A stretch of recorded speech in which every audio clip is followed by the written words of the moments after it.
Eu vou chamar aqui para me fazer companhia na manhã dessa segunda-feira, o nosso comentarista de economia aqui da CNN, Sérgio Vale. Bom dia, meu querido, bem-vindo, feliz ano novo. Bom dia, Thaís, ótimo ano para você também. Que bom, tendo a sua companhia já está garantido que vai ser positivo, meu caro. Sérgio, eu acho que tem uma mistura aqui, o seguinte, do discurso político de Lula, que ele manteve o tempo todo na sua campanha, mas já agora empossado como presidente da República. O que ele pode fazer de diferente, repetindo o que ele já fez no passado, que vai dar um resultado também diferente? Pois é, Thaís, o discurso do Lula ontem não deveria espantar ninguém do ponto de vista econômico, não é mais do mesmo que a gente tem visto ele falar desde a eleição, desde, na verdade, todo o discurso que foi feito ao longo do ano passado, então acho que não tem novidades nesse sentido. O que talvez a gente precise ficar preocupado é que os pontos que ele colocou ontem pode ser o toque de atenção que o próprio governo vai dar nesse início de governo, especialmente olhando aí para o lado do ministro da Fazenda. Então, 2 pontos de preocupação, né? Essa questão orçamentária, né, tudo que ele está colocando de aumento de gastos programado aí pela frente não cabe dentro do orçamento e vem com a história de você desmontar a regra do teto e vai ficar o pepino para o Haddad do que colocar no lugar, né? A discussão toda que a gente vai ter ao longo desse primeiro mês é qual o novo regime fiscal que a gente vai ter. E um segundo ponto de preocupação é essa questão em relação à reforma trabalhista, né? Havia toda essa incerteza, essa insegurança em relação nos últimos meses sobre o que o governo faria. O Lula foi muito contundente nesse sentido ontem de mudar, de fazer uma nova legislação trabalhista. Isso coloca em um ponto de preocupação também. Vai ser esse o foco do governo nesse início de ano, né? Reforma tributária ficou de fora do discurso. O que vai ser de fato aí o movimento de interesse do governo do ponto de vista econômico nesse começo de governo? O que foi colocado coloca preocupação, né? Especialmente nessa questão fiscal, na questão trabalhista, e aí a gente vai ter dificuldade se for de fato por esse lado que o Lula colocou ontem. Se não sair do palanque, né? E a gente sabe que o Lula no passado, né, Thaís, olhando o primeiro mandato, o segundo mandato dele, ele sempre falou muito mais do que de fato acontecia na economia, né? Vamos esperar para ver se de fato vai ser assim de novo. Aí a distância entre o discurso e a prática, né, Sérgio? E Lula sempre foi reconhecido pelo seu pragmatismo, e é sobre ele que nós vamos falar agora. Fica aqui comigo que eu vou só dividir aqui com quem está assistindo a gente, falar um pouco sobre a primeira medida que o governo Lula já adotou e que significou uma derrota política de Fernando Haddad. Logo, o ministro da Fazenda, que deveria ser o homem mais forte de Lula neste terceiro mandato. Estou falando da desoneração dos combustíveis, que foi mantida. A medida provisória foi assinada ontem no Palácio do Planalto, no momento da posse dos ministros. O texto integral da medida não foi publicado ainda, mas a comunicação do Palácio confirmou que a desoneração será prorrogada por 2 meses. A apuração aqui da CNN, que nós dissemos isso inclusive no sábado, é que o governo vai optar por uma separação na validade do benefício. Vamos dar uma olhada aqui no telão. O que deve acontecer é uma prorrogação de... não temos, então eu falo aqui. Vamos trazer o Sérgio de volta. Então, Sérgio, a possibilidade é de prorrogação da gasolina por 2 meses e do diesel e do gás de cozinha por 1 ano ou por muito mais tempo, que reduz o estrago fiscal, mas aí vem a coisa dos sinais, né? De uma arbitrariedade, inclusive da presidente do PT, que não tem cargo executivo, fazendo influências na decisão de política econômica.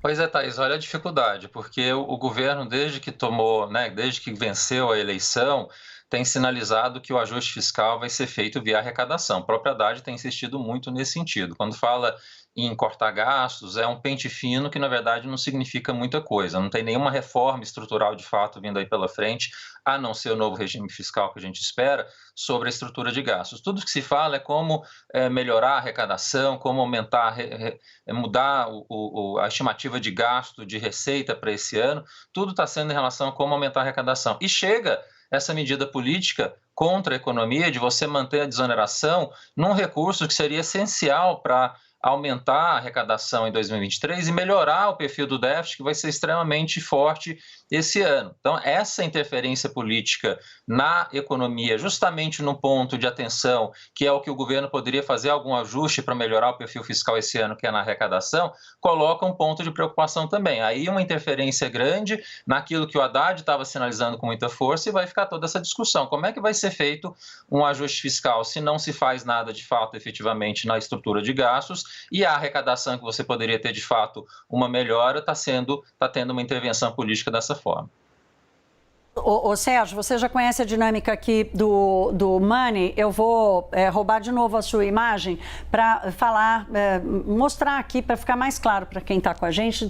Quando a gente fala que Lula inicia seu governo no ambiente de riscos contratados, né, a gente está falando de alguns pontos. Vai depender de Lula qual será o custo e o desfecho dessa tentativa de repetir um modelo que não deu certo nos mandatos petistas passados diante de uma situação completamente nova. Para citar apenas um indicador que comprova essa enorme diferença de ambiente econômico, a taxa de juro real do Brasil em 2003 era de 4,8%. Nos Estados Unidos era negativo e estava em zero a taxa de juros. Hoje, o juro real aqui passa de 8%. E na economia americana, ela segue no terreno negativo, mas está indo para o maior patamar desde 2008. Então, os principais riscos que a gente vai tratar agora aqui com o Sérgio são, primeiro, o fiscal, que está na prioridade. Aumento de gastos públicos. Aqui não é só a questão de aumentar o gasto, é como pagar. Como vai financiar? Como disse o Sérgio agora há pouco, qual vai ser o modelo? Quer revogar a estupidez do teto de gastos, mas qual será o modelo que vai controlar o avanço das despesas por causa do risco ao endividamento? A inflação, que pode ficar agravada pelo desequilíbrio fiscal ou se manter, não subir, mas se manter num patamar elevado. Sobre crescimento, como eu costumo dizer aqui, o Brasil já teve a proeza de entrar em recessão quando o mundo crescia, dificilmente vamos ter a proeza de crescer enquanto o mundo entra em recessão. Então, temos uma taxa de juro real altíssima, segurando essa força do crescimento e um cenário internacional, que é o último ponto do risco, de instabilidade e recessão na economia mundial. Sérgio Vale, quero falar com você especialmente sobre crescimento. Tem uma coisa contratada aí a despeito das promessas ou da vitória de Lula? Pois é, Thaís, o governo quer fazer a roda da economia girar, mas no ano que a economia vai girar com mais lerdeza, digamos assim, em relação ao que a gente viu nos últimos 2 anos. A gente tem commodities crescendo menos, a gente tem um mundo em crise por conta da inflação e da taxa de juros, tem a nossa própria taxa de juros aqui elevada em 13,75, vai continuar nesse patamar durante bastante tempo. Então vai ser muito difícil a gente conseguir crescer esse ano, vai ficar em torno de 0,5% a 1% de crescimento, 1/3 do que foi o crescimento em 2022, e não tem política monetária para ajudar, porque justamente a inflação ainda é um elemento de preocupação, e vai ficar esse dilema ao longo do ano inteiro, né? Entre você fazer um ajuste fiscal que é necessário, porque a dívida ainda é extremamente elevada, mas por outro lado uma pressão que já começou no discurso ontem do Lula, de gastar mais para tentar estimular o crescimento da economia. A gente sabe que o perfil da Fazenda tem um pouco desse lado de olhar gasto público para tentar estimular crescimento, especialmente parte da equipe econômica que está com a Haddad. Então a gente fica com um pouco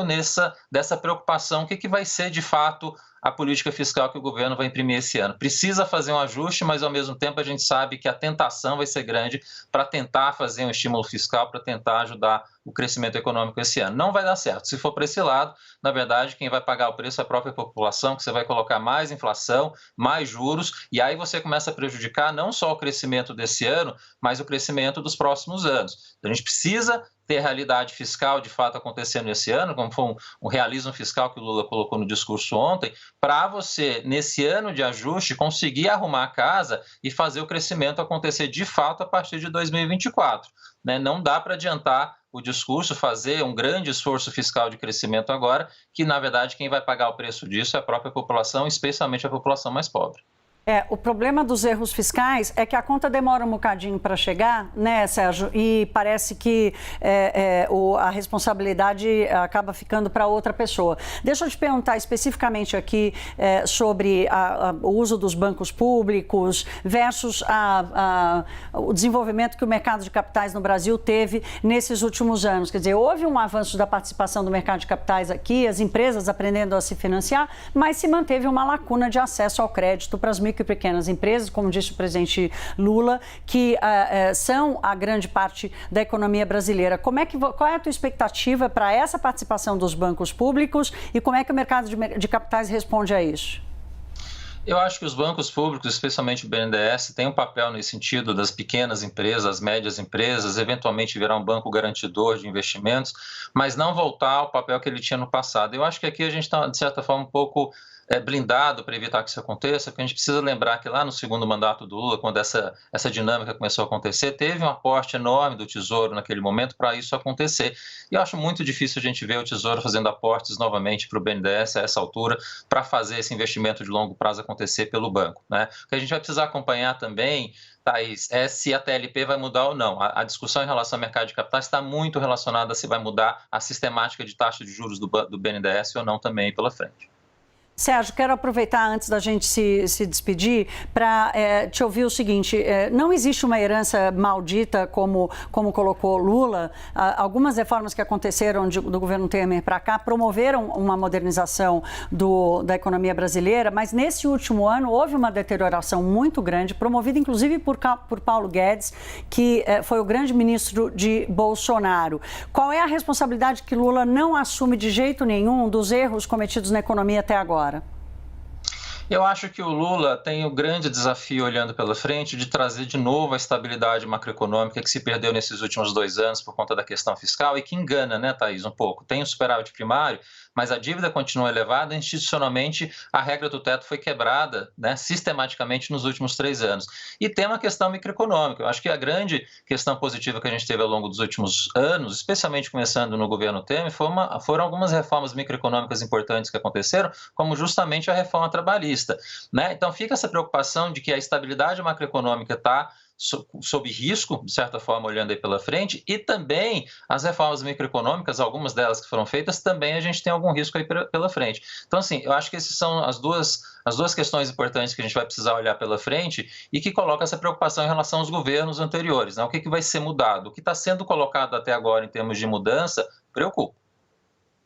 Bom, Sérgio, eu acho que a gente tem que, aqui por obrigação cívica, desejar boa sorte ao presidente eleito e que as decisões sejam tomadas com a melhor premissa e o melhor diagnóstico possível, né? Exatamente. Boa sorte a todos nós no final, né, Thaís? É isso. E a gente conta com a sua participação sempre aqui, meu caro, para nos ajudar a navegar e a compreender as decisões que estão sendo tomadas. Bom ano para você, boa semana. Sérgio, obrigada. Para você, Thaís, também. Até a próxima.